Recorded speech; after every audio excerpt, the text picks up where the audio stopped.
guys, I'm Lizzie and welcome back to Mama Lizzie's Vlogs.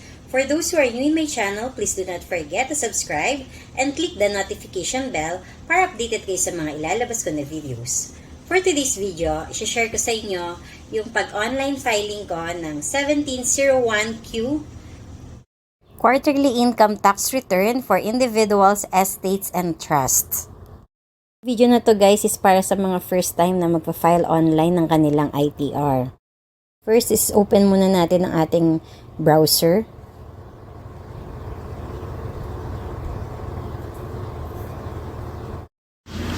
Sa browser, ilagay natin bir.gov.ph.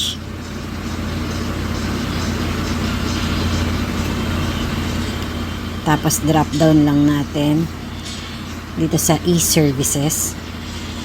Tapos click EBIR forms.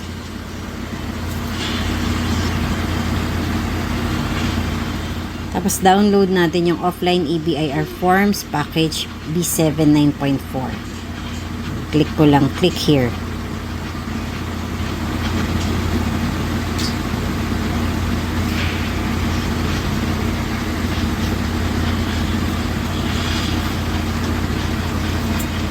Tapos set up mo lang yung EBIR forms package na zip.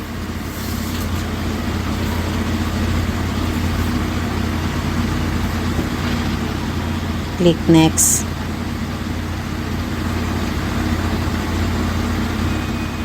Install mo lang siya. Tapos pagkapindot mo ng finish, punta ka sa menu bar. X mo muna yan. Tapos hanapin mo yung EBIR forms. So open.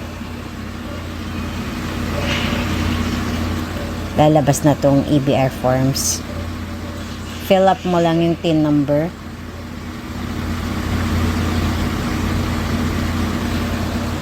Pagka fill up mo ng TIN number, automatic na lalabas yung RDO mo, tsaka yung information. Tapos select ka na ng form. So doon tayo sa 1701Q V 2018 new. Tapos fill up. Okay mo lang yan. Tapos dito fill upan mo na yung quarterly income tax return. Number 1, wala ka nang babaguhin. Sa number 2, i-click mo yung first quarter. Tapos sa number 7, piliin mo lang yung single proprietor. Number 8, alphanumeric tax code. Piliin natin yung business income graduated IT rates.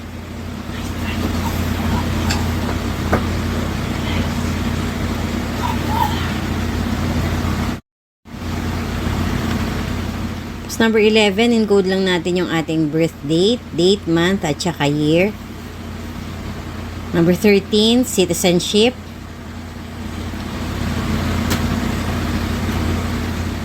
Filipino.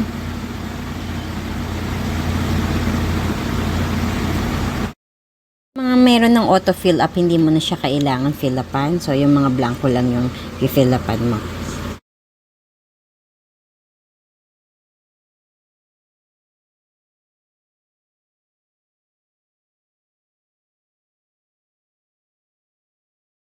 Number 15, claiming foreign tax credit. So, kung yes, click mo yung yes. So, sa akin no naman. Method of deduction, ang pinili ko is optional standard deduction, 40% of gross sales kasi ayoko na magpadala ng mga receipts. Kapag itemized is kailangan mo mag-provide ng mga receipts. So, dito na tayo sa ibaba.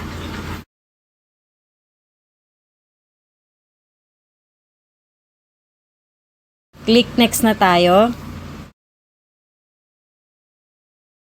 Dito naman sa part 2, dapat hawak mo yung BIR 2307, yung binigay sa'yo ng company na nag-withhold sa'yo ng tax. So, silipin mo lang sa number 36 kung magkano yung sales or yung total mo na income. So, encode mo lang dyan sa number 36. So, automatic na siya magko-compute ng 40%.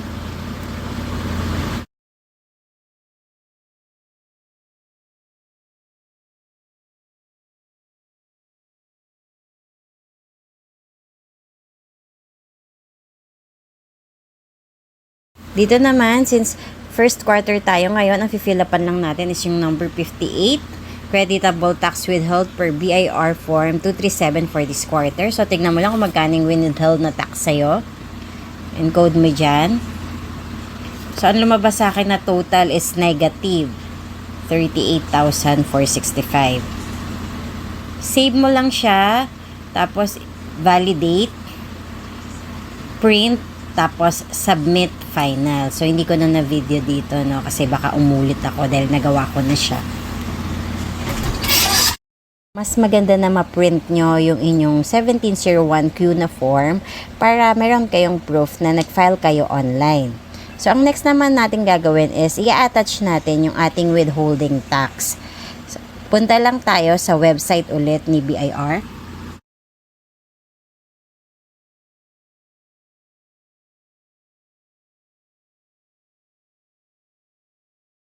Drop down lang natin sa home.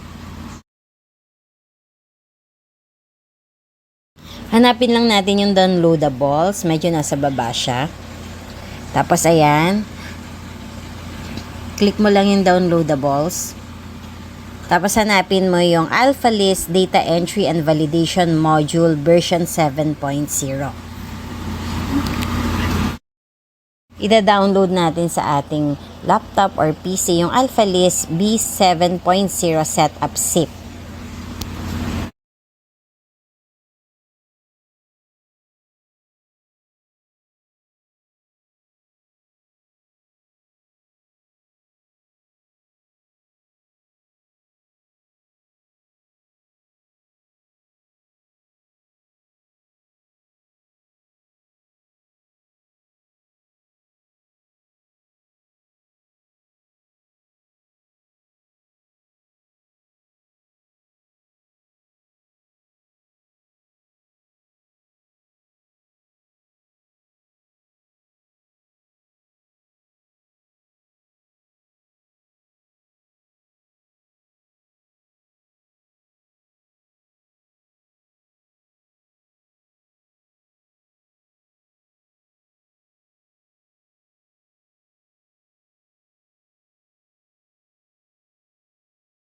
Sa desktop, hanapin natin at i-click yung AlphaList Data Entry 7.0. First time yung mag-encode dito is gumawa lang kayo ng sarili yung username at password.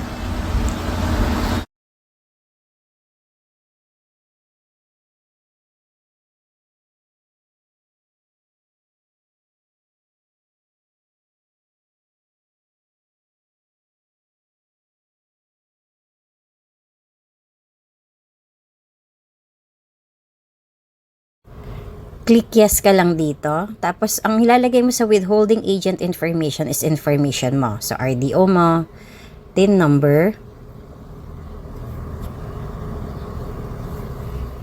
category, private, kung private or government ka. So, sa akin is private. As line of business, so, ang ilalagay ko dito is insurance agent.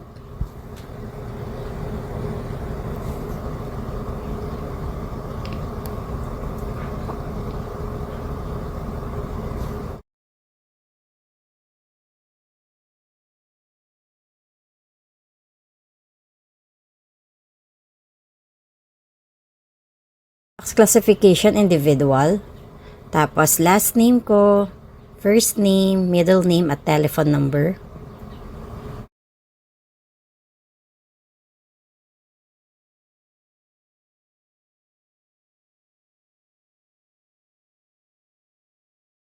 Encode mo lang yung registered business address mo.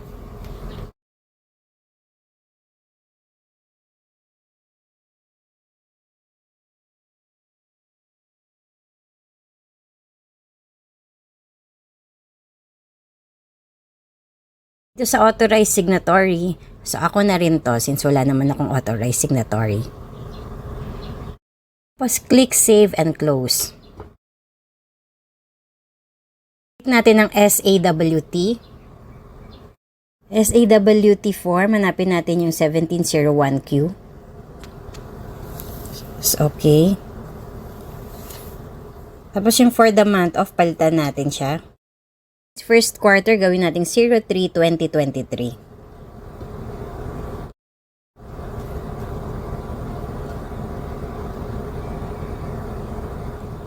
Tapos, i-yes lang natin yung any taxes withheld. Click add or update. Okay. Dito naman sa part na to, yung TIN number ng company nag-withheld ng tax sa'yo, yung i-encode mo. Tapos, click yes. And then, type mo lang yung registered name ng company.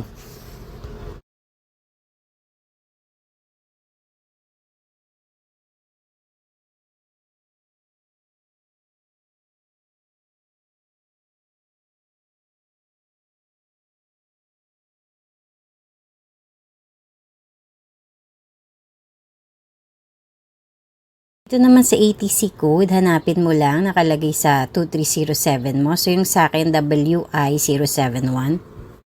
Then, click Save and Exit. Check if tama ba yung in-encode mo. Click mo lang yung Print or Enquire. Click OK. So, ayan, makikita mo na yung in-encode mo. Yung company nag-withheld sa'yo, at saka yung information mo nandyan na. Tapos yung total income ng first quarter at saka yung tax withheld. So, click mo lang exit after mong ma-check. Then, click na natin yung generate file. Ito yung lalabas. BIR system message you are generating for the year 2023. Click OK. Tapos, save as. Click mo lang yung save. Make sure mo lang na alam mo kung saan mo makikita yung BIR Alpha 70 na dot file kasi yan yung gagamitin mo sa pag-validate ng yung module. Do you want to view the file created? Click yes. Tapos lalabas na yung file successfully created in local C BIR Alpha na folder. Tapos yung file name nung dot na file. So, ito is i-take note mo lang. So, mamaya is gagamitin mo siya. From desktop, click mo naman yung Alpha List Validation na module. Atik na nakalagay na yung iyong TIN number. Click mo yung SAWT. Drop down mo lang sa 1701Q. I-browse na natin, hanapin natin kung saan nakasave yung file kanina na successfully generated.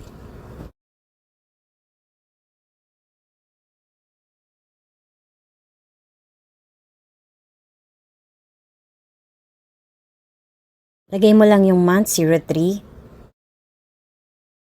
Tapos click validate file. Click save. And successfully validated na. Tapos no errors encountered. So, save mo lang yan. Kasi mamaya kapag gumawa tayo or nag-submit tayo ng email sa e-submission, is i-attach natin tong dot file na to. Na successfully validated siya. Ito na yung pinaka-last part na gagawin natin, guys. Mag-i-email tayo sa e-submission ng BIR para ma-send natin yung ating information at saka yung ating validated na module na dot file. Ang kanilang email address is esubmission@bir.gov.ph. Subject naman, lagay lang natin SAWT 1701Q Quarter 1, tapos yung name ng taxpayer.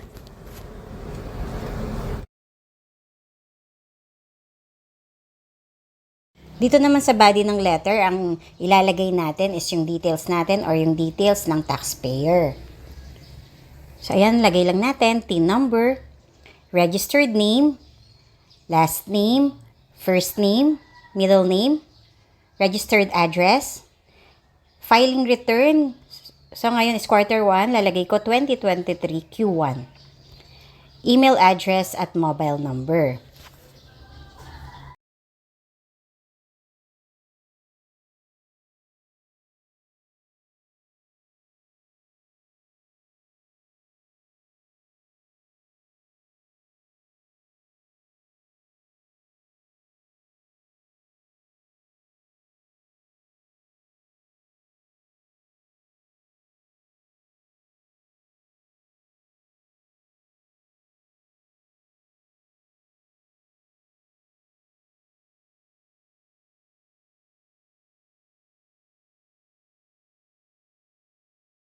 Fill upan lang natin lahat ng info na yan, tapos i-attach na natin yung validated .file na kaninang sinave natin.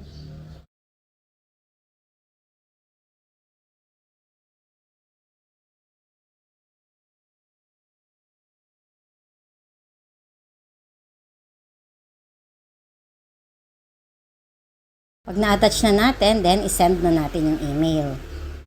Wala naman tayong tax due payment na babayaran guys, antayin na lang natin yung email notification from BIR. Ilang minutes lang is may marireceive ka ng ganitong email notification. Palagay dito guys na that we have received your files and please wait for another verification. So, ang mga ilang araw is may marireceive ka ulit another email na galing sa BIR.